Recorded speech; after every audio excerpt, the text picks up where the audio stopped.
Begin the current Daf Mesechtes Bava Metzia Daf Zayin. Begin 10 lines down at the top of the Yamud, where the Gemara is finishing off a conversation it started on the previous Daf. We had a shaila regarding the halacha of Takfa Echad B'Fanenu. B'Zer wanted to know is that we have Shnaimer Talis, two people holding a talis. What would happen if one guy grabbed it away? So the Gemara wanted to know what do you mean? So the Gemara ultimately explained is Shasik V'Hader Tzavech. The guy was quiet when the guy grabbed it away, and then he screamed. That was the case.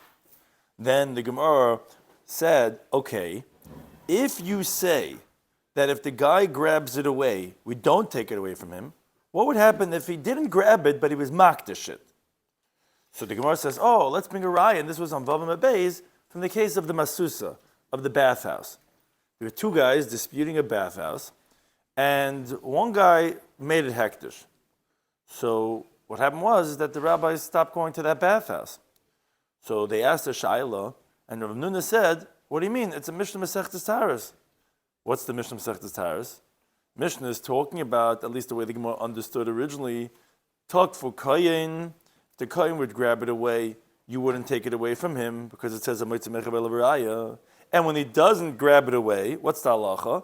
It's asu b'giz avayda. You're not allowed to do it. It's like when we consider it hektish. We see that hektish could be even if you didn't grab it away, because if you would, it would be yours, even just by being hektish. So the Gemara says, what are you talking about?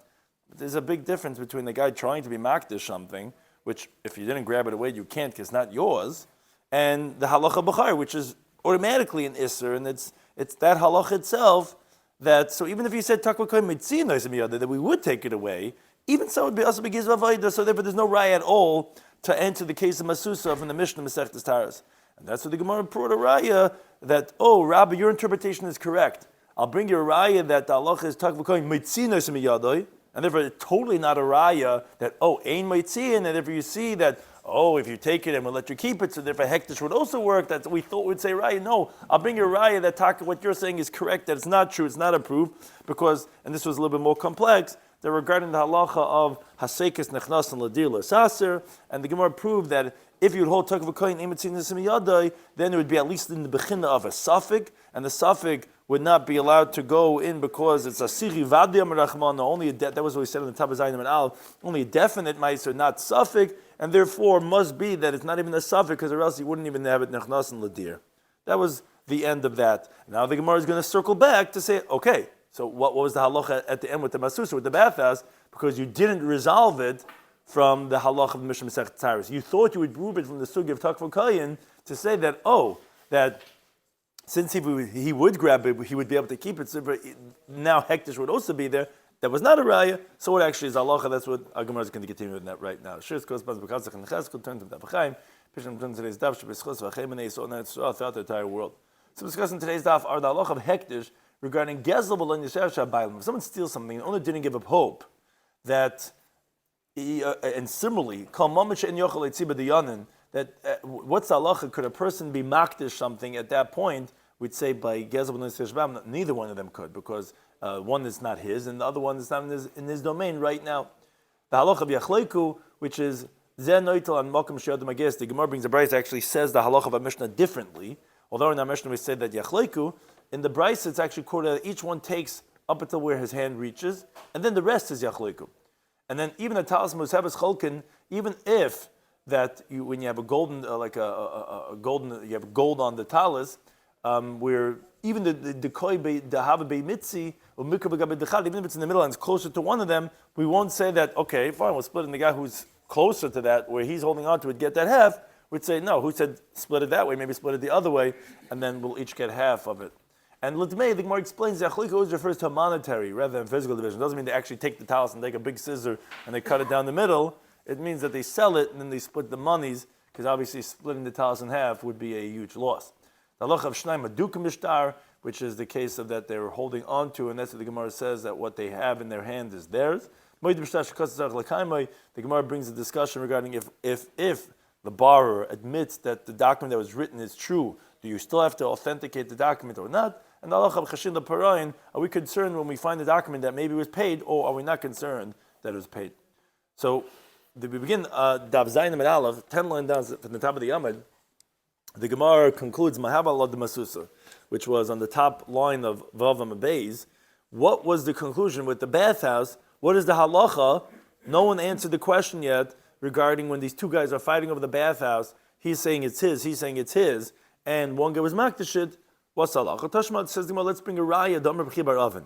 He says, Habu Uvda, there was a story and it came in front of Bei Rav Chizda. They asked the Shaila to Rav Chizda, and then Rav Chizda came Bei Rav Huna to Yeshiva Rav Huna. Upashtem Hadam Rav Nachman, and they resolved it from this teaching of Rav Nachman. What was Rav Nachman's teaching? He says, any money that you cannot extract with judges, Hekdesha in a Kaddish, what your makdish is not going to make it sanctified. So, as Rashi explains, here also, where these two guys were fighting and we see that the courts weren't able to verify whose it is, because no one had any proof. So, now that you're going to be makdishid, you have no ability to be makdishid, therefore it's not kodesh, it's not hektish, because, again, similar to the concept we said on the previous daf, that if it's in your dominion, you can be makdish, but if you can't even extract it with judges, then the fact that you be makdish has no validity whatsoever. Says the Gemara, wait a second. But if you could extract it with judges, hekdesha kaddish, then if you're makdish, it's going to be holy. Even though you didn't take it away from the guy yet, it's still in doubt. But Rabbi Shloimy says, if someone robs someone's item, and the original owner did not give up hope yet of getting it back, both cannot be makdishid. One, the gazlan is not his. He wasn't kohen yet because the owner was not meyayishet. You need yish. You need the guy to give up hope to even have the acquisitions that a gazlan has. And the original owner, because it's not in his possession right now, because it's by the gazlan right now. But as Rashi points out, stam gizela, of course you could collect with judges, but it's just not in your possession right now. And still we hold you can't be makdishid. So what are you telling me that, since you cannot get it with judges, that's why what the guy was makdish by the bathhouse is not valid? What, and if he would be able to collect with judges, then even though he didn't yet, it would be able to be makdish? But that's not true. That doesn't work with Rabbi Yochanan's teaching. Says the Gemara, no, Misav, did you think that we were talking about a movable bathhouse, meaning like in the big barrel, that's what we were talking about? No. We were talking about a bathhouse that was property, that was in the ground. When you could extract it with judges, it's in his possession. Wherever it is, it's in the possession of the owner because you can't steal property. So therefore, definitely we're able to resolve from this that if he would have had a proof that this is his bathhouse, then yes, if he's makdish, it's going to be kodesh because it is his. When did we say Rabbi Yochanan is teaching that when something is stolen that you cannot be makdish? When it's a movable thing. It's not in your possession right now. The guy has it somewhere in the next state over, then you cannot be makdish, even if you would be able to be lahitziyo b'dalyonin. But when did we say that the reason why this guy by the bathhouse cannot be makdish because he didn't have any proof, so he cannot be mitzvah b'dayanin, so therefore that's why he can't be makdish either, is by real estate, by karka. Karka, yes, if I had proof and I would be able to show the judges that this is mine and I'll be able to collect, even if I didn't collect it yet, yes, I could be makdish because it's mine wherever it is. There's no lefisha ein b'chshusai. That's why we had to say the problem was because he didn't have any raya. He cannot be mitzvah b'dayanin, and therefore that's why it's not hektish. That's the answer to the story of the Masusa. Which, again, we never really answered the question in general regarding the question of Reb Zera, but regarding the case of the Masusa, which is regarding real estate. So that's what we're saying. The guy didn't have any rayas, and obviously that would be relative to the question of Reb Zera also. But if a person cannot be mitzvah b'dayanin, he cannot be makdish item too. Now, relating to the halacha of the Mishnah, going back to the classic case of Shnaim Oichsim Betalas, so Tanu Rav Tachlifa B'Marava. Rav Tachlifa, who is from Eretz Yisrael, that's B'Marava, he's from the west, of Bavel, he taught Kamed Rabavo the following brayso: Shnaim adukim betalas. Two people are holding on to a talis. Zeh noitel ad mokem she'yod mages. This guy takes in the talis up until where his hands reach. V'zeh noitel ad mokem she'yod mages. And this guy takes up until how far his hand reach. V'hashar chalkem b'shava. And the rest, the remaining, which is between them, that they divide equally. So Machvelei Rabavo pointed, meaning he made with his finger towards upwards, that like toward Shemayim, ubishvua, I mean like swearing like to Hashem, but that you have to take an oath. Okay, so the Gemara wonders, El Masnitin de Ketani de Palgi Badadi. So wait, our Mishnah didn't say it this way. Our Mishnah said that you split it equally. V'le Ketani, our Mishnah didn't say Zen Noital and Makom Shod Magas. It didn't say like the Brisa that each one takes up until where his hand reaches. In other words, if you don't want to make a steer between the Mishnah and the Brisa, how are you going to explain the Mishnah that says they divide it equally the whole thing, but you have to hold on to something, and the Brisa says whatever you're holding is yours, and you don't divide that. So how do we resolve that contradiction? Amar Pape says it's the Tfisi B'Karkashta. Our Mishnah was talking about where they're both holding the talis by the fringes. So there's really nothing that they're really holding on to. It's the edge. There's nothing ad makom shud magaz, and that's why you split it equally. But if they was holding on to a nice amount, then you would get whatever is in your hands. So Amar Misharshi says, Shema Mina, what we could infer from this brisa that said that you acquire in the talis whatever up until the area that your hand reaches. So you can infer the following halacha. Hai sudra. The halacha, there's halacha of chalipin, that when you do a transfer, that what happens is that the buyer gives the seller a kerchief, and then the seller's item, whatever it is acquired by the buyer. It's like a transfer. I give you my kerchief, you give me your whatever you're selling me, your land, whatever. That's what the Rab does by Mechiris Chametz. That most people see it only over there. That he gives it to you, but that's because you're giving it back to him, even though it should be yours. But you don't have that pen or hat that he gives you, and you give it to him, meaning the chametz is acquired. He acquires it from you when he gives you his thing. To the contrary, you acquire his thing, which he's the buyer. He buys your chametz, at least as a shlichus. So hai sudra. So this kerchief of the buyer that he's acquiring a kinyan with, kim the tavas bay. Once the makna, the one who's transferring his goods to you, once he grabs a hold of that kerchief, shalosh, 3 by 3 finger breadths, kadina be, you can recite the pasuk in Rus, which is the source of the halacha of chalipin, that the man took off his shoe, and he gave it to his friend, plain almaini. Boaz went and he did chalipin. He took the rights to the estate of Rus, which the command the pasuk damivakani.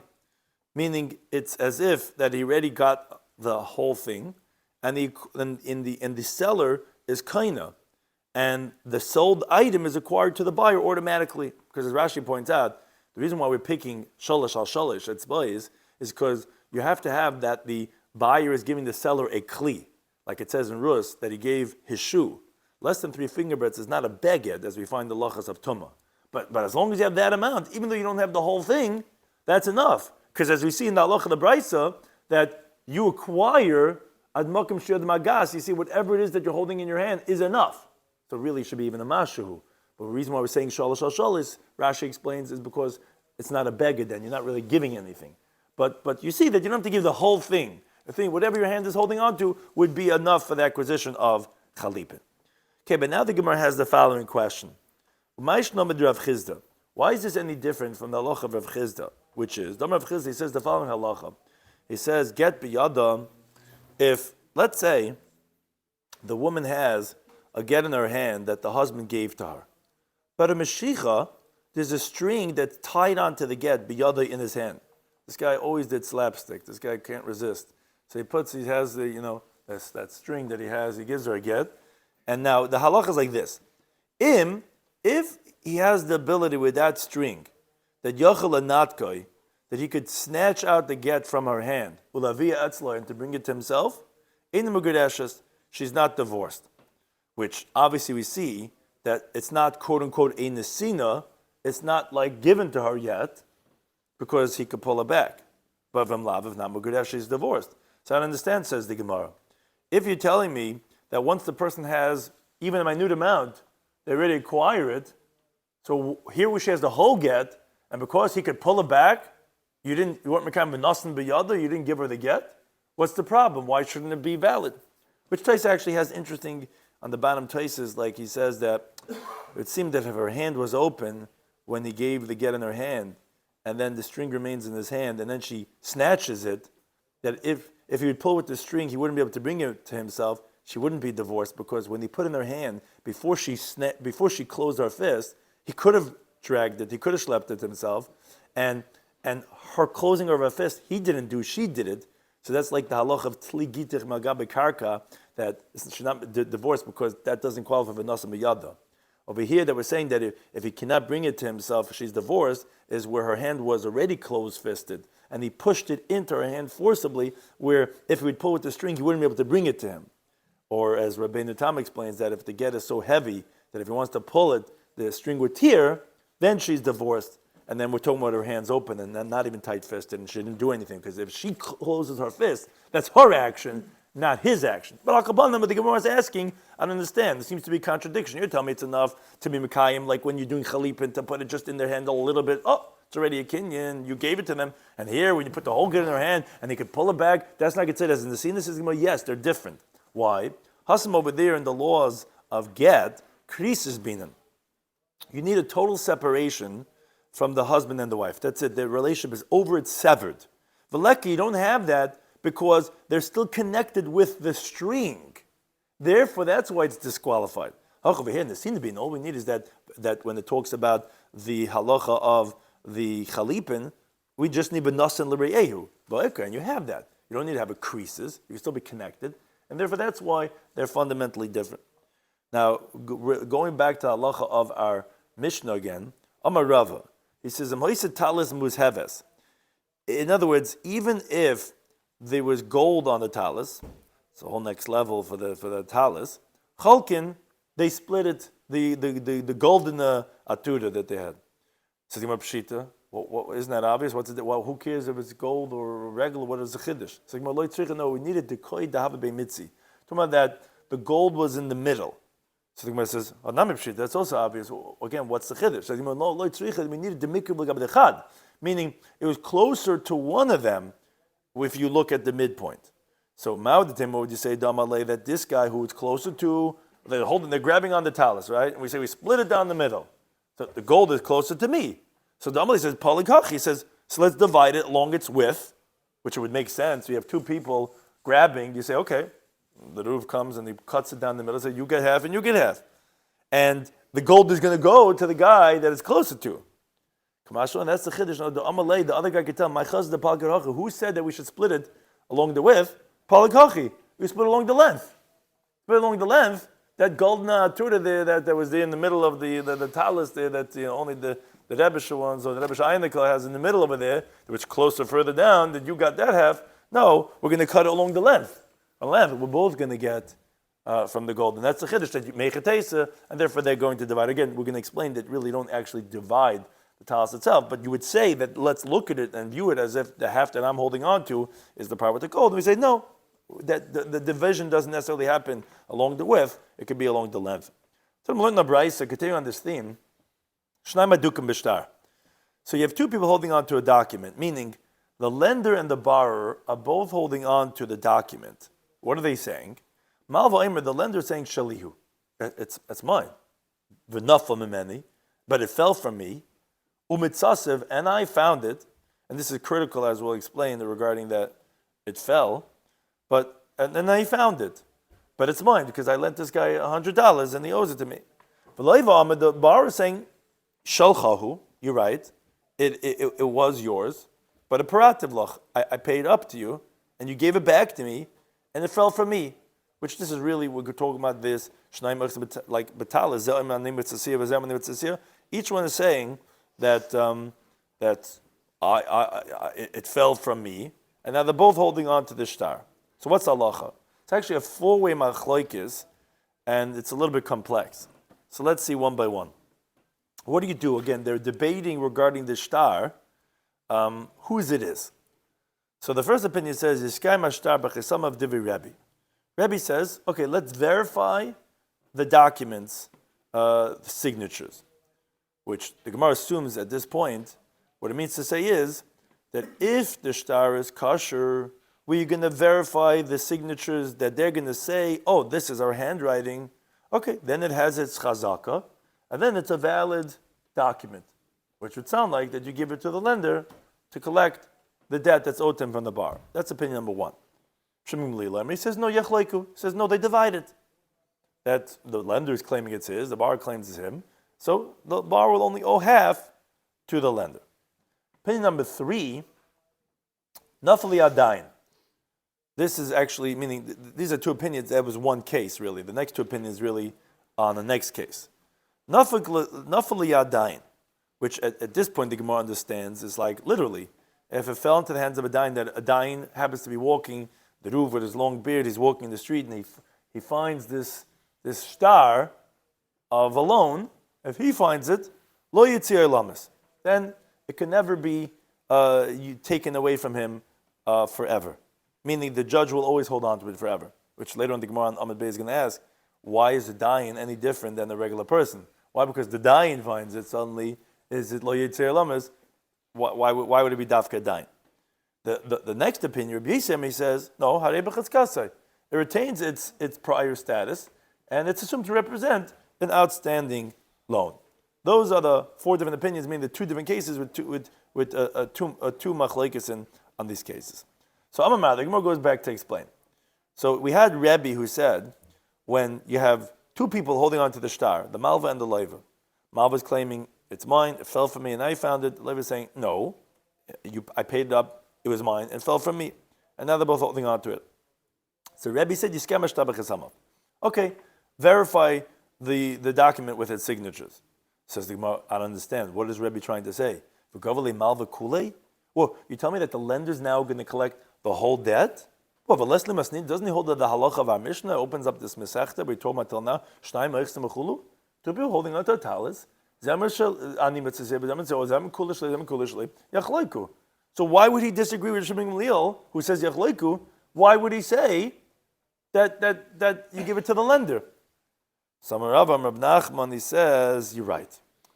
B'mekuyim, if there's a handpick is a verification or authentication that this was already brought into court. And the witnesses testified on their signatures, and the judges write in it, this document has been produced in front of us, and the witnesses verified and they testified on their signatures, and we verify that this is an appropriate document. You're right. Regarding that case, Divrei HaKol Yachleiku, everyone would agree that you're going to divide it because, this guy's saying this guy's saying this, that's halacha of Shleim Echs Metalis, that you divide it. When we say this halacha of Rebbe, that Yiskay Mashtar B'Chesamav, that wasn't to have the lender collect the whole thing. That was to collect half of it.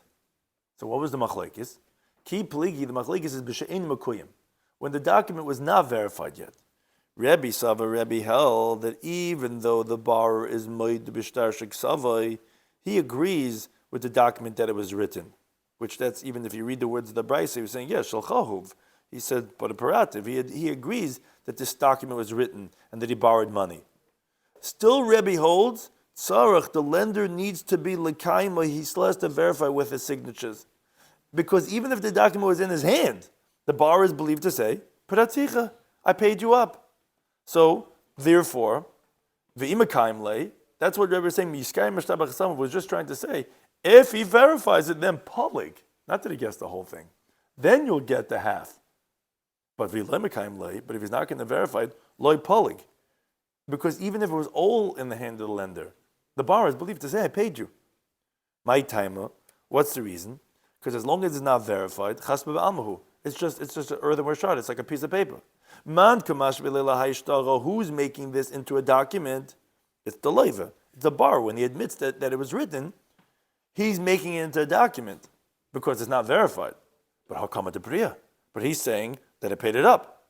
But when the document gets verified by its witnesses, then the bar is not believed to say I paid it up because it's not based on your admission that we're making it a document. So therefore, this case where they're both holding on to the star, if the lender is going to verify it with his witnesses and then he's going to make it into a bonavite star, then the bar is not believed with what he's saying. It's only by his chazaka that he's holding on to it. Oh, that's like any other mציעא, and then you're going to go ahead and divide it.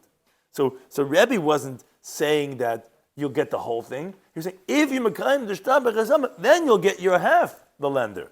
So what if Rabbi Shloimy Schwartzberg? So Rabbi Shloimy Schwartzberg is also saying, what does he hold? He holds when the borrower agrees to the document that it was written.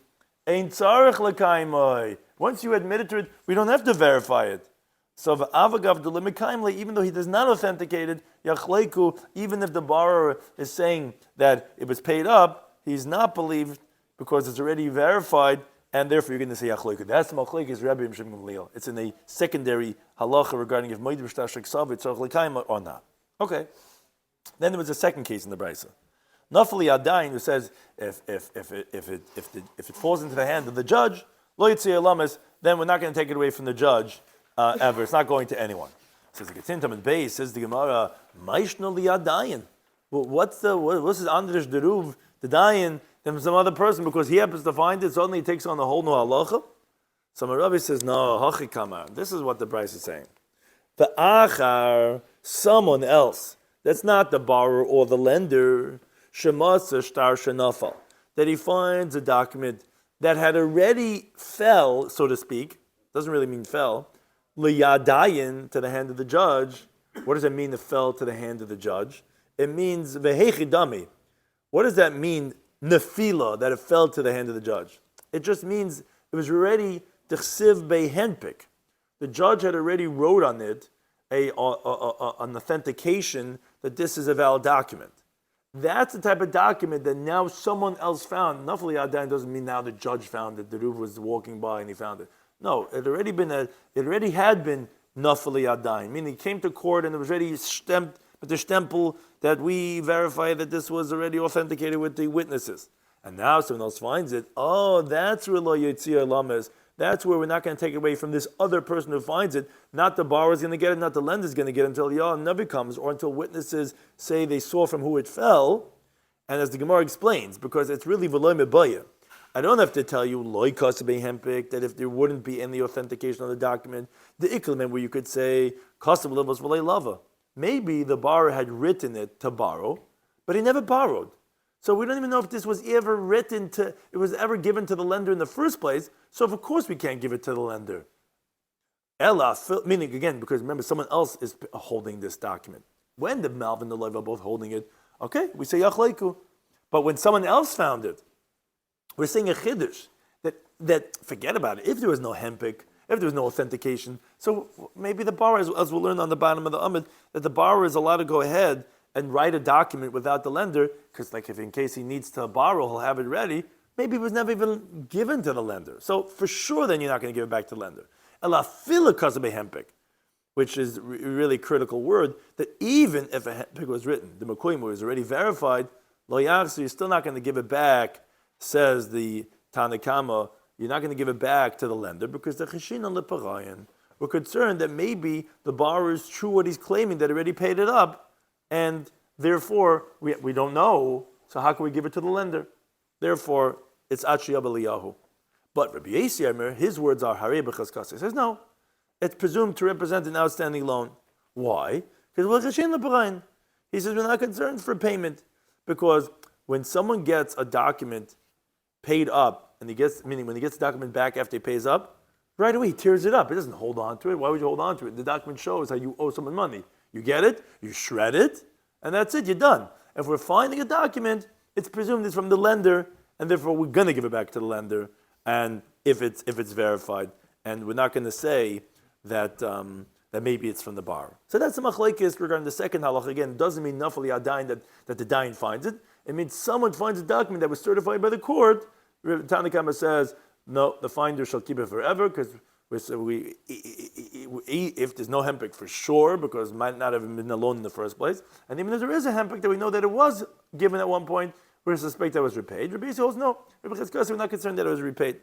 Now, however, the Gemara gets into the whole discussion. Really? Rabbi Yisrael is not concerned that maybe it was paid, and that's why he says when this third party finds a document, he gives it back to the lender, and he's not concerned that maybe the borrower had paid it. But Vatanya in the Braisa, Motzashtar Kesuva B'Shuk. If someone else finds the document, what's known as the Kesuva that they write by the Chasna B'Shuk in the marketplace. So the halacha is like this.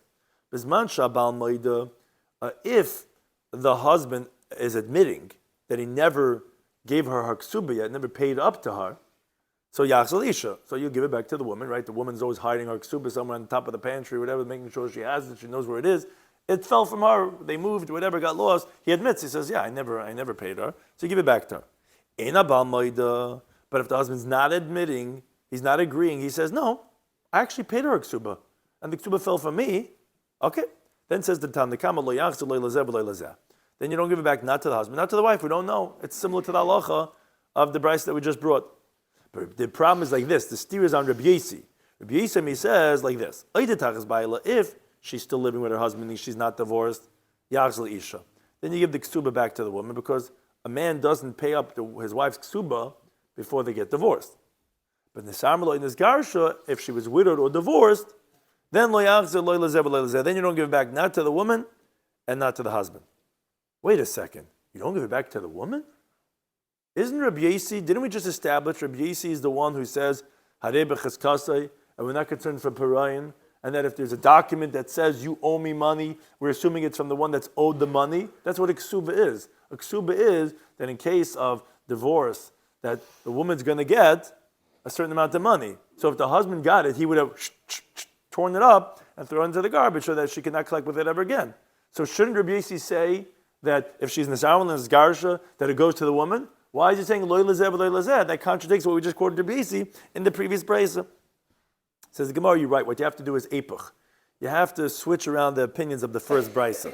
You have to say Nafali Adayin. This is the brayso from Amad Aleph. That if, again, remember, Nafali Adayin doesn't mean a judge finds it. Someone else found this document that was already verified by a judge. Lo Yitzir Elam is the Rabbi Yesi. Rabbi Yesi is the one that holds that the guy is not going to give it back to any one of them, because Rabbi Yesi is actually concerned for Parayan, as he says in the second brayso that just brought, but when you find the ksuba, he says you find the ksuba, you can't give it back to either one of them, because he is concerned that maybe the husband did pay. And the same thing on the brayso in Amad Aleph, he's concerned that maybe the borrower did pay. It's v'chachamim, they are the ones who say harei b'chizkasai, that no, we're not concerned that the person paid. That's the chachamim. So the Gemara says, great, what do? You won for Rabbi Yesi, but now ihachi kasher rabbanan rabbanan.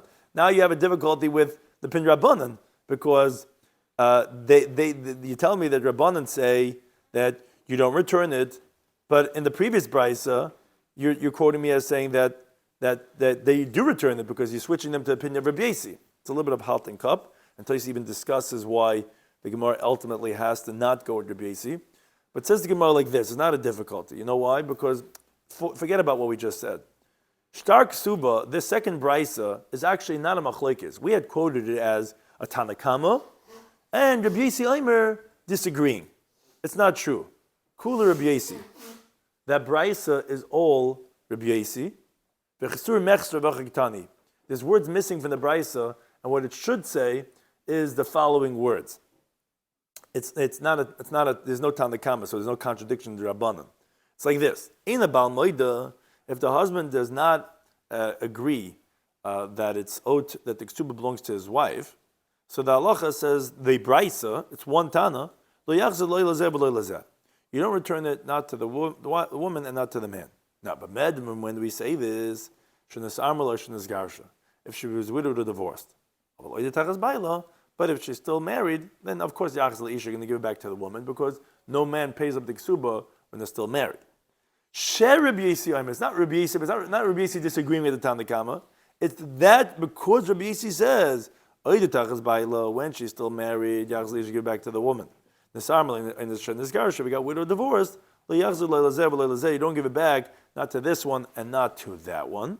So we see Rabbi Yesi is the one that holds that we are chayish leperayin, and that's why we have to say you have to switch around the first brayso and quote Rabbi Yesi is not the one who holds Rei b'cheskasai, it's the chachamim, and there's no contradiction to chachamim because this second brayso doesn't quote a chacham, and it's Rabbi Yesi who holds that we are chayish leperayin, the chacham are not chayish leperayin, and therefore they hold that yes, you'll give it back to the lender. That's one approach. Another approach, Rav Papa says no, la'olam lo tepach. You don't have to switch around the opinions of the first brisa. But then how do we resolve the contradiction? Rabbi Yossi is saying Harei b'chaskasa in the first brisa, which means you give it back to the lender. In the second brisa, which is the same idea of a woman's ksuba, which is there's someone who owes and someone who's being owed, he says that you don't return it. So he says, no, that's not difficult because Rabbi Yossi l'divrim d'Rabbanan kamalahu. In the first brisa, in the first brisa, he was just saying according to your shita, meaning lididi says Rabbi Yossi, according to me, like we see in the second brisa, I feel in this armala in this garsha that even if she's widowed or divorced, meaning like you see in the first brisa, Rabbi Yossi is not concerned for payment, as he says to Rebbe Chaskasai, because if it would have been paid, you would have ripped it up. What is he saying then in the second brisa? Why does he say loy lazel loy lazel? I thought you're not concerned for payment. It should go. The woman should get her ksuba back if she was widowed or divorced. What he's saying is liditchu. According to you, oidili mias, at least agree to me regarding the other case, meaning. When he was saying regarding the Samuel Gash, he was quoting the opinion of Rabbanan. But he's saying, at least agree to me that when she's still married, the Yachzal Isha, then for sure, at least then give it back to the woman. Because who pays a woman when she's still married? And that is Ramli Rabban. The Rabban said to him, no, Eimer, I could say, Tzrari Atfasa, that maybe the husband, even when they were married, had given her a bundle of coins. Sometimes you get a good deal, you sell off a lot of your assets, and you want to know what to do with the money. You say, you know what, I'm going to designate this for your ksuba. Either he did this for her when they got married, or afterwards, because he doesn't want that to have to go through the effort with the yarshim. If she gets widowed, it's going to be hard for her. He says, don't worry, here are these coins. The big that leather bag with the string around it with all the coins. I always dreamed about having one of those things. It's a big zekel. You put down the thing with the coins spreading out in the leather. Here, this is for you, and so maybe he did that. So even if the ksuba is found by someone else when they're still married, yes, at least agree. The Chacham said no. Even there, we're not going to give it back to the woman. Why not? Because maybe he actually had the ksuba. Why would he have the ksuba? Because maybe he gave her money already when they were still married. He didn't want to have to go through the effort. So even then, but that's the point. I mean, don't forget the main idea. It's Rabbi Yossi when he says, Nesamlo in this garsha, you don't return not to this one, not to that, not his own opinion. His own opinion, of course, they give it back to the woman. Like he says in the first brayso, so we're not concerned for Parayin. This is the second approach of the Gemara. So why is he saying widow, the divorce, that you don't give it back? That's according to you. And that I agree, that's what you would hold. But when they're still married, at least then give it back to the woman. I'm saying, no, even if they're still married, we're not going to give it back to the woman. Why don't you give it back to the woman? Who's paying a ksuba when they're still married? Yeah, I could say that he maybe designated specific property or set aside money for a ksuba, and therefore, I can't give the ksuba back to the woman. Maybe he actually paid her already, even when they got married already, give her the money for the ksuba. Doesn't that affect the marriage, though, if he pays it up? Well, not really, because it's not really paid up. It's like it's designated already. She still has a ksuba. I hear what you're saying. Why doesn't it take away from the problem about he's going to say, here, go take, because otherwise he's still going to lose the money then. But the money's there. I hear what you're saying. But that's what it seems like that we're concerned, that maybe the bundle money is there, and if you're going to give the ksuba, she'll take the money and she'll take the ksuba from the yarshim, so that we can't give her the ksuba back. Now, Ravina, he says, like we said before, no, lo'olam epach kamaisa. Now, truth is, we're going to switch the opinions of the first brisa. But then you told me you have a difficulty of drabanan ad drabanan. So we already said one answer. We said, oh, it's not really a contradiction with Rabbanan because the second brisa is not two opinions. Chsur mechsra, what we meant to say is all one opinion of Rabbi Yossi. Now the Gemara is falling off of that, saying no. It is a Rabbanan in that brisa. Don't amend the brisa and say it's all Rabbi Yossi. And we'll still say we'll switch around the first opinion. So wait a second. If we switch around the first brisa, let me say the Chacham are saying that it's bechaskasa, that you will give it back to the lender. So then why in the second brisa are they saying that you don't give it back to the woman? I thought the Chacham are not concerned for Parayin. Says Ravina, it's not difficult. Because the time of the Rabban Hacha, the reason why over here by the case of the Ksuba, that they don't give it back to the woman, you're right. It's not because they're concerned that maybe the husband paid it up. It's not true. Because they hold, like we saw in the first brisa, that whoever pays up and gives back the document to him, right away tears it up. So we're never concerned that it fell from the guy who who paid up. Rather, we're concerned that maybe there's two ksubas. Meaning, maybe he subsequently went and wrote her another ksuba after the first one was lost. So when the Brisa says in the Bal Moida, Rashi explains, according to this approach, it's not that he's saying, I paid it up. He's just saying, don't give it back to her, because I wrote her a new ksuba. And when I pass away, says that husband, she's going to go to my Yershim and produce one document and then another document. That is why the Chacham hold in this case of the ksuba that you don't give it back to her, not because they're concerned for Parayim. Like we saw in the first Brisa, they're not concerned for Parayim. But it's for a different reason, because it was lost, maybe wrote another ksuba and we're chashin l'shtei ksubas. But for Rabbi Yisi, who doesn't say like that, who says you do give it back, l'shtei ksubas like chayish, he's not concerned for two ksubas, and therefore he disagrees on that principle of the Chachamim, at least l'shitascha, l'didacha, whichever approach you take, that it shouldn't be like that. Now, going back to what we mentioned on Amid Aleph, Amir Rebbe Lazar, where you started off with Tomat Shnaim Adukim Bishtar, so Rebbe Lazar qualifies, he says, this machlekes, which Rashi and Taisus also doubles down on this, how you translate with machlekes, doesn't mean the machlekes that we're having, it means Reb Shimon Gamliel, who says yachleiku, which sounds like that you equally divide it, is b'shashnim, meaning this case of when the Malva and the Leiva are holding on to the shtar. So Rebbe said Yiskayim Ashtar B'Chasama, which again we have to interpret what that meant. But Reb Shimon says clearly Yachleiku, that you divide it. That Yachleiku is b'shashnim adukim etayfus, when they're both holding on to the generic part of the document, or b'shashnim etayf, they're both holding on to the specific of part of the document. Meaning the tayf reveals the specificity of this document. It's where the borrower's name is, the lender's name is, the amount of money, and the date. The typhus is all the generic terminology that every document has. So if they're both holding on to the same type of part of the document, that's where we say yachleiku, you'll split it equally. But if one guy's holding on to the generic part of the document, and one's holding on to the specific part of the document, okay, then says Rebbe Lazar, zen not l'tayfus, v'zen not l'tayrif. This guy will take the typhus, this guy will take the tayrif, meaning what you're holding on to is yours, as we said this in Amen Aleph. So later on the Gemara is going to ask, yeah, but what do you need the typhus for? What do you need the tayrif for? How's it going to work a document without the other half? But that's what Rebbe Lazar holds. Rabbi Yechidam, he says, no, you're always going to equally divide the document. It doesn't make a difference which part of the document your fingers are on, you're still going to equally divide it. Says Gemara, really? Rabbi Yechidam says that they can equally divide it, even if this guy's holding on to the typhus and this guy holding the tayrif. But by the time on the Brisa, didn't we learn on the Brisa Amid Aleph that you take up until where your hand reaches? Why would Rabbi Yechidam disagree with that principle that you would just equally divide it no matter where your hands are holding it? Says we needed. Rabbi Yechidam's case was the koi tayrif bei mitzi, that the tayrif was in the middle, meaning as Rashi explains, Rabbi Lazar was saying one halacha and Rabbi Yechidam was saying another halacha, but they don't disagree. They were talking about the same idea. It's just that Rabbi Yechidam's case was that the tayrif was in the middle, so therefore that's why they're going to equally divide it, because no person is one holding it. So you must say, so what's the chiddush then? What do you have to say it for? You have to say the mekav l'gab dechad. The tayrif was closer to one of them. What would you say? And we'll explain in a second who cares where the tayrif is, but the guy who's closer to the tayrif, we would say, hey, divide it in along the width. That's what we say. No, that the other guy can say, well, who said we should divide along the width? We can divide along the length, and then we're both equal in the tayrif. That is, even though it's closer to you along the length.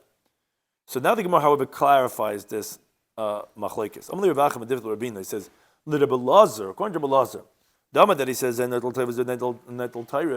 he says, yeah, if they're not both holding on to the same part, one's holding on to one type, one's holding to the other type, that the halacha will be that each one will take their type. But lamalei, why does he need it? You think he needs a piece of paper to close up the flask that he has, that old bottle of kedem grape juice that he has? He needs something to cover it, so that's why he needs it. What does that mean that he gets a type as he gets a type? You can't use a document with just a typist or a type. Somebody says, no, you're making a mistake. We mean ledemei. We evaluate the monetary value. How much more valuable is the tairif than the taifis? And that's what that guy who's holding the tairif gets more in the division of the document. Because he says like this, Shtaradis Beizman, remember the tairif is where the date is. A document that has a date, kama shavi. How much is that valuable? Because a tairif is better than a taifis because it's exactly where the date is. Because as Rashi points out, regarding with the name of the lender and the borrower and the amount of money, that's actually written also in the taifis, which Taisa disagrees on this point and another point that Rashi says. But Rashi says you have to repeat the whole context of the document in the last line, which actually that's the primary. As the Mishnah teaches in Bava Metzia Daf, that if you wrote on the upper part of the document that the loan was 100, and then on the bottom you were 200, or on the top was 200, bottom 100, everything goes based on the bottom line. So that's a taif doesn't have anything over the taifis. But the date, you don't repeat. Says Rashi, what do you do with the signatures that are actually beneath the taifis? So that, and Taisa also addresses this point, but Rashi says that Reb Shimon Gamliel holds, as we said this in Amud Aleph, when the borrower agrees that the document is written, you don't have to authenticate it. And this is the case of Moed Shiksavai, that he's agreeing that it was written, and therefore we don't have to be Mekayim, so the Eidim have no value. So the only difference is the date. So how much is a document worth more with a date? And how much without a date is it worth, as the Gemara explains? A document has a date, that you could collect from collateral, from properties that were sold off. Just with the taifis, which doesn't have a date, you wouldn't be able to collect from collateral. So so that difference that it's more valuable with the date, that's the difference. When Rabbi Elazar says that the guys who are holding the taif gets the taif, he means he gets that extra amount. So it says the Gemara, when Rabbi Shimon Gamliel says that they split the document, again, it also means l'demei. As the bottom Taisa points out, they don't actually divide the debt itself, like it's written in the document. It's how much it would be worth to sell this document. From that he gets half. And Taisa proves it, because if you don't say this, but it's actually half of the debt, so by talis, what you think you actually split it, but it's going to cause a loss. So, as the Gemara proves this point, says the Gemara, if you're not going to say this, that it's for the monetary value of how much it would be worth when you sell it, when two people holding a talis. You think, you take a scissors and you cut it, you're ruining the talis. Obviously, it means when you sell it, getting half the monetary value. He says, that's not true. Holikash, that wouldn't be a difficult. That wouldn't be a raya, because the chazik itanim, it's actually fit for minors. But says the Gemara, but what do you with Rava? Rava said, as we said this on the previous daf, on this daf, but daf zayin, Rava said, if there was a gold on it, you divide it. What, you're going to cut that too? But that's for sure going to be a loss. Children don't need a gold in the talis. If it's a regular talis, say cut in half, okay, you could say that you could use it for children. But the gold is going to ruin it. So it's not difficult. It's fit for princes, which are young children. And that wouldn't be a raya that you don't actually split the item itself. But the Gemara says, but what did not? What do you do with our Mishnah? Our Mishnah says, two people riding in the animal, etc., that you actually take a scissor and a knife and you cut the animal in half. How to do it? It's going to cause a loss. So the Gemara explains, if it's a kosher animal, okay, it's fit for its meat, you could check it and you actually split the animal in half. But a non-kosher animal, that's definitely going to be a loss. Or rather, says the Gemara must be lidmei. It doesn't mean you actually split the item in half. It's the monetary value. Here also, in the case that we're discussing, and regarding this halacha that we're saying regarding taifis and taif Rabbi Elazar, it doesn't mean you actually split the document in half and you take the taifis, you take taif. We sell the document, how much it has value in collection, and that's what we're going to divide. And the guy who has the taif gets a little bit more because of this man. That's what we mean of a yachloiku. Thank you to any time for hosting us.